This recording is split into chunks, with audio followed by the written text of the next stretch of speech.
আপনি চান আর না চান 24 ঘন্টায় ৬,২০০ thoughts. Is emotion good or bad? এই 10% হিউম্যান ইন্টেলিজেন্সের বাকি 90% কে spark. If you don't have your followers, you not a leader at all.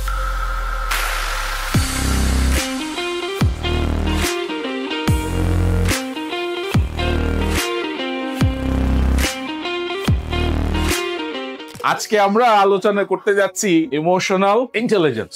আমরা যখন কেভম্যান ছিলাম, গুহামানব ছিলাম, সেখান থেকে কিন্তু আমরা এই জায়গায় এসেছি এই নেগেটিভ বেশি হওয়ার কারণে।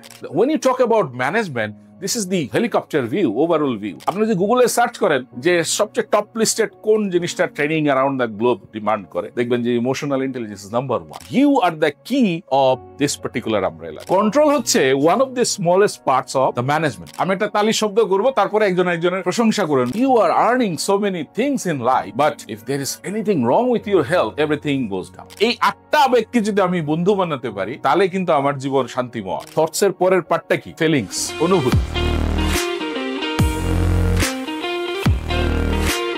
থ্যাংক ইউ মাইনুদ্দিন ভাই, আপনাকে সিল্কের স্টোরিতে আমাদেরকে যে ইমোশনাল ইন্টেলিজেন্সটা আমাদেরকে ব্যাখ্যা করলেন, অনেক বেশি এনগেজিং ছিল এবং ইন্টারেক্টিভ ছিল, যেটা আমি খুব এনজয় করেছি। আজকে যে ইম্পর্টেন্সটা আমার কাছে ভীষণ ভালো লাগছে, আপনি ডাটাগুলা যখন দিয়েছেন, আমার কাছে যেটা মনে হয়েছে ট্রেনারের এনার্জিটা আমাকে অনেক অ্যাট্রাক্ট করেছে।